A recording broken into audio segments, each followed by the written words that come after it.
بسم اللہ الرحمن الرحیم۔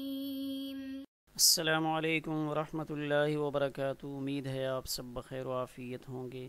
آج ہم سیاہ ستہ کی عظیم المرتبت کتاب سنن ابن ماجہ کے سبق نمبر 4 کو پڑھنے جا رہے ہیں، اور ہمارے آج کے سبق کا عنوان ہے مصنف رحمہ اللہ کا تعارف، اور یہ ہمارے سبق کا چوتھا حصہ ہے۔ اپنے آج کے سبق کو شروع کرنے سے پہلے ہم اپنے گزشتہ سبق کا خلاصہ دیکھ لیتے ہیں۔ اپنے گزشتہ سبق میں ہم نے امام ابن ماجہ رحمہ اللہ تعالیٰ کے بقیہ اساتذہ کرام کا تذکرہ، آپ کے مشہور شاگرد کون سے ہیں اور آپ کی تالیفات کون سی ہیں، ان کے بارے میں پڑھا تھا۔ اور اپنے آج کے سبق میں ہم کیا پڑھیں گے، یہاں دیکھ لیتے ہیں۔ اہل علم کی ثناگوئی، آپ کے لیے لفظ حافظ کا استعمال، محدثین کے ہاں حافظ کا کیا مطلب ہے، اور امام ابن ماجہ رحمہ اللہ تعالیٰ کا فقہی مسلک کیا ہے، ان 4 باتوں کی تفصیل ہم اپنے آج کے سبق میں پڑھیں گے۔ آئیے اپنے آج کے سبق کی تفصیل کی جانب بڑھتے ہیں۔ تو سب سے پہلے ہم دیکھتے ہیں کہ آپ کا علمی مقام و مرتبہ کیا ہے، اہل علم نے آپ کے بارے میں کیا رائے قائم کی ہے، اور آپ کی خدمت میں خراج تحسین کن الفاظ میں پیش کیا ہے۔ تو یہاں آپ اس عبارت میں دیکھ سکتے ہیں، مکانتہ العلمیہ و ثناء العلماء علیہ، آپ کا علمی مقام و مرتبہ اور اہل علم کی آپ کے لیے تعریف۔ امام ابن ماجہ رحمہ اللہ کی امامت فن، جلالت شان، وسعت نظر، حفظ حدیث اور ثقاہت کے تمام علماء معترف ہیں، اور ہر دور کے تذکرہ نویس آپ کے ترجمہ میں ان چیزوں کو نمایاں طور پہ بیان کرتے چلے آ رہے ہیں۔ تو اس سلسلہ میں یہاں ہم دیکھتے ہیں کہ اہل علم نے آپ کے بارے میں کیا ارشادات فرمائے ہیں۔ یہاں اس عبارت میں آپ دیکھ رہے ہیں، جمع اللہ عز وجل للامام ابن ماجہ من صفات العلم والعمل بالدین، کہ امام ابن ماجہ رحمہ اللہ تعالیٰ کے اندر اللہ تعالیٰ نے صفات علم اور دین پر عمل، ان دونوں چیزوں کو اکٹھا کر دیا تھا۔ وفی مکانۃ عالیۃ عند العلماء المتقدمین والمتأخرین، کہ چاہے متقدمین ہوں چاہے متأخرین ہوں، ان کے ہاں امام ابن ماجہ رحمہ اللہ تعالیٰ کا بہت بڑا مرتبہ تھا۔ تو یہاں ہم چند اقوال دیکھتے ہیں۔ پہلا قول امام ابو یعلیٰ خلیلی، ان کا ہے، یہ کیا فرماتے ہیں، ثقۃ کبیر متفق علیہ محتج بہ لہ معرفۃ بالحدیث وحفظ۔ یہ کلمات امام ابو یعلیٰ خلیلی انہوں نے ارشاد فرمائے۔ وقال ایضاً، اور انہوں نے یہ بھی فرمایا، عالم بہذا الشان ورع مکثر صاحب تصانیف۔ اسی طرح التدوین فی اخبار قزوین میں حافظ عبد الکریم رافعی رحمہ اللہ تعالیٰ ارشاد فرماتے ہیں، وہو امام من ائمۃ المسلمین کبیر متقن مقبول بالاتفاق۔ وقال العلامہ ابن خلکان الحافظ المشہور مصنف کتاب السنن فی الحدیث، کان اماما فی الحدیث عارفا بعلومہ وجمیع ما یتعلق به۔ وقال الحافظ ابن الاسیر کان عاقلا اماما عالما۔ وقال الامام الذہبی الحافظ الکبیر الحجہ المفسر۔ وقال ایضاً، اور حافظ ذہبی فرماتے ہیں، کان ابن ماجہ حافظا ناقدا صادقا واسع العلم۔ وقال حافظ ابن کثیر صاحب کتاب السنن المشہورہ، وہی دالۃ علی علمہ وعملہ وتبحرہ واتباعہ للسنة فی الاصول والفروع۔ وقال الحافظ ابن ناصر الدین الدمشقی احد الائمة الاعلام وصاحب السنن احد کتب الاسلام، حافظ ثقۃ کبیر۔ اب ہم ان کتابوں میں سے چند کتابوں کے اصل حوالہ جات دیکھتے ہیں۔ سب سے پہلے امام ابو یعلیٰ خلیلی کی ثناگوئی، تو اس کو التقیید لمعرفت روات السنن والمسانید میں نقل کیا ہے، اور پوری تفصیلی عبارت یہاں پہ نقل فرمائی ہے۔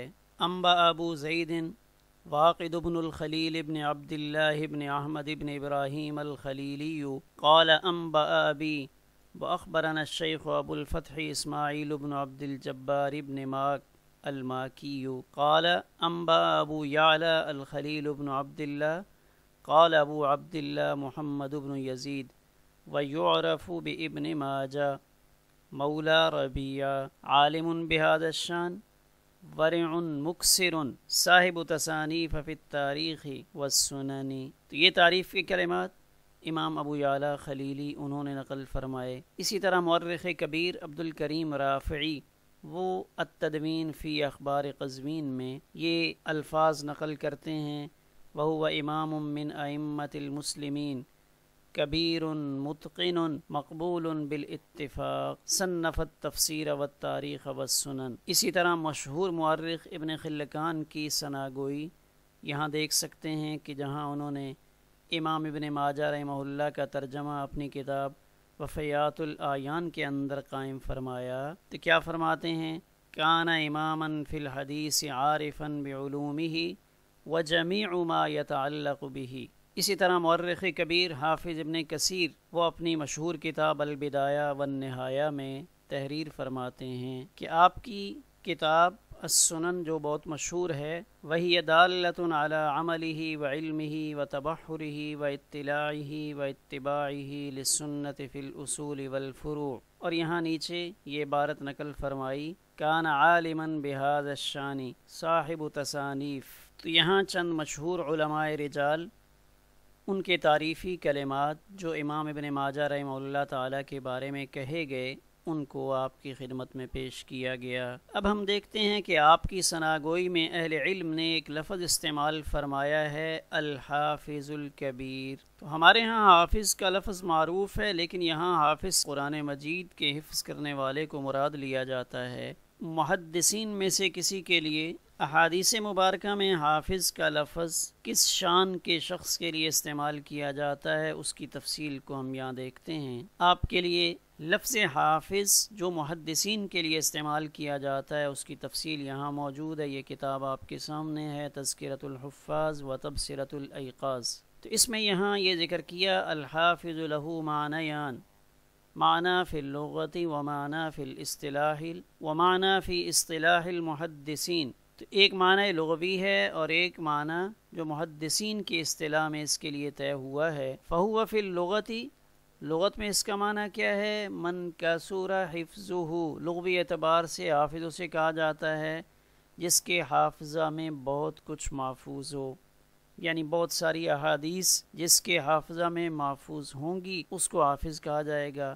لیکن اس کے لیے محدثین نے بہرحال ایک اصطلاح قائم کی اور اس اصطلاح سے متعلق مختلف آراء ہیں۔ وَأَمَّا عِنْدَ الْمُحَدِّثِينَ فَهُوَ مَنْ كَثُرَ حِفْظُهُ لِلْحَدِيثِ، وہ جس کو احادیث بہت ساری یاد ہوں۔ فَاشْتَرَطَ بَعْضُهُمْ أَنْ يَحْفَظَ اکثر من 1000 حدیث، تو ان میں سے بعض نے یہ شرط لگائی کہ 1000 سے زیادہ حدیثیں یاد ہوں۔ وعند بعضهم، اور بعض کے نزدیک لا بد ان یزید علی 3000، 3000 سے زیادہ حدیث، اور بعض محدثین کے نزدیک لا بد ان یزید علی 4000، 4000 سے زیادہ۔ واطلق احمد فی روایت ذالک علی من حفظ 100,000 حدیث، جس نے 100,000 حدیثیں یاد کیں، اور واطلق ذالک فی روایت علی من حفظ 100,000 وذاکر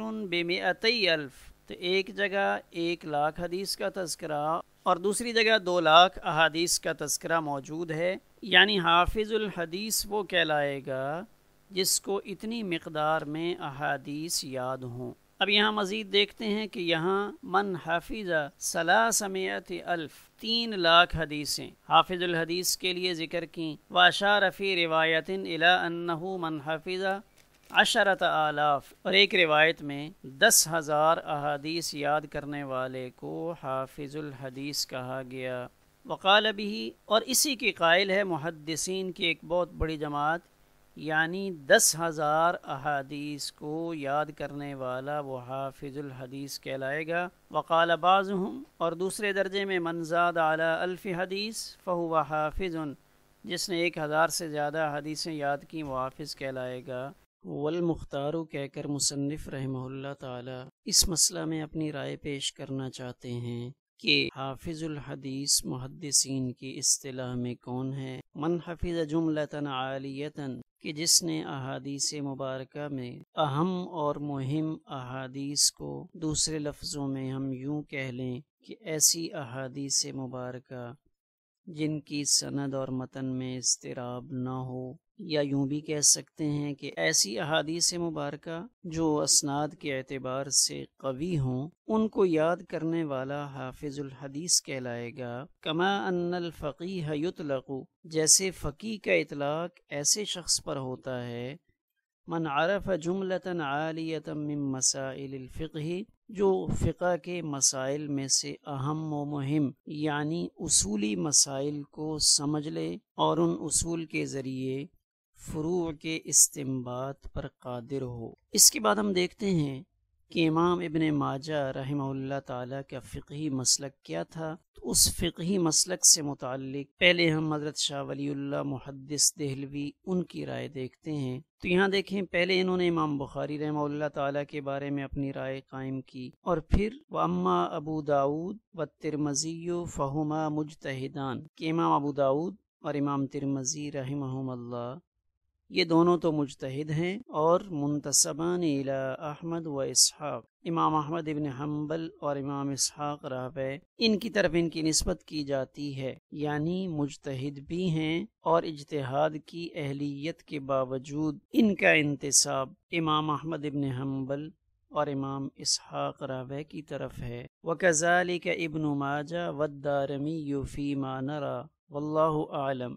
تو حضرت شاہ ولی اللہ محدث دہلوی فرماتے ہیں کہ جیسے امام ابو داود اور امام ترمذی مجتہد ہیں، اسی طرح امام ابن ماجہ اور امام دارمی رحمہم اللہ تعالی یہ بھی مجتہد ہیں، فی ما نرا، جو ہماری سمجھ میں آ رہا ہے، اور حقیقت حال کو اللہ تعالی جانتے ہیں۔ تو یہ بات حضرت شاہ ولی اللہ محدث دہلوی رحمہ اللہ تعالی نے اپنی کتاب الانصاف فی بیان اسباب الاختلاف میں تحریر فرمائی ہے۔ اس کے بعد آپ کے فقہی مسلک سے متعلق ہم دوسرا حوالہ شیخ الاسلام امام ابن تیمیہ رحمہ اللہ تعالی کے مجموعۃ الفتاوی جلد نمبر 20 کے صفحہ نمبر 40 سے دیکھتے ہیں۔ تو اگر آپ اس بحث کو دیکھیں گے تو یہاں شیخ الاسلام امام ابن تیمیہ رحمہ اللہ تعالی سے ایک سوال کیا گیا ہے، تو اس سوال کے جواب میں انہوں نے یہ بات ارشاد فرمائی، الحمدللہ رب العالمین، اما البخاری و ابو داود فامامان فی الفقہ من اہل الاجتہاد، کہ فقہ کے اعتبار سے دونوں امام ہیں اور مجتہد ہیں۔ واما مسلم والترمذی والنسائی وابن ماجہ وابن خزیمہ وابو یعلا والبزار ونحوهم فهم على مذهب اہل الحدیث لیسوا مقلدین لواحد بعینہ من العلماء، کہ یہ کسی ایک امام کے مقلد نہیں ہیں، ولا هم من الائمة المجتہدین علی الاطلاق، اور علی الاطلاق مجتہد بھی نہیں ہیں۔ تو یہاں ہم نے شیخ الاسلام امام ابن تیمیہ رحمہ اللہ تعالی ان کی رائے کو دیکھا، اور اس سے متعلق اگر ہم مزید تفصیل دیکھنا چاہیں کہ اصحاب صحائے ستہ ان کا فقہی مسلک کیا تھا، آیا یہ فقہ میں کسی امام کے مقلد تھے یا خود مجتہد مطلق تھے، تو اس کی تفصیل آپ کو مشہور محدث اور فقیہ شیخ محمد عبد الرشید نعمانی ان کی کتاب الامام ابن ماجہ و کتابہ السنن اس کے اندر مل جائے گی، جو عربی میں چھپی ہوئی ہے، اور مکتبۃ المطبوعات الاسلامیہ عرب سے یہ چھپی ہے۔ اس کے اندر اس کے صفحہ نمبر 122 سے لے کر آگے چند صفحات پہ اس موضوع کو انتہائی تفصیل کے ساتھ بیان کیا گیا ہے۔ آخر میں ہم اپنے آج کے سبق کے خلاصے پر ایک نظر ڈالتے ہیں۔ اپنے آج کے سبق میں ہم نے 4 مباحث پڑھی۔ پہلی بحث اہل علم کی ثناگوئی، امام ابن ماجہ رحمہ اللہ تعالی کی تعریف کس کس نے کی ہے، دوسرا آپ کے لیے لفظ حافظ کا استعمال، اور پھر محدثین کے ہاں حافظ کا کیا مطلب ہے کہ حافظ الحدیث کس سے کہتے ہیں، اور چوتھی چیز کہ آپ کا فقہی مسلک کیا ہے۔ اس کی تفصیل کو ہم نے جانا۔ آخر میں ہم اپنے آج کے سبق سے متعلق تمرینی سوالات کو دیکھ لیتے ہیں۔ پہلا سوال، امام ابو یعلا خلیلی نے آپ کی تعریف میں کیا الفاظ نقل کیے ہیں؟ دوسرا سوال، التدوین فی اخبار قزوین کے مصنف کون ہیں؟ تیسرا سوال، آپ کے فقہی مسلک سے متعلق حضرت شاہ ولی اللہ محدث دہلوی رحمہ اللہ تعالیٰ نے کیا رائے قائم کی ہے؟ چوتھا سوال یہ کہ حافظ الحدیث کون ہوتا ہے؟ اس سے متعلق کتنے اقوال موجود ہیں؟ ہمارا آج کا سبق الحمدللہ اسی پر مکمل ہوا۔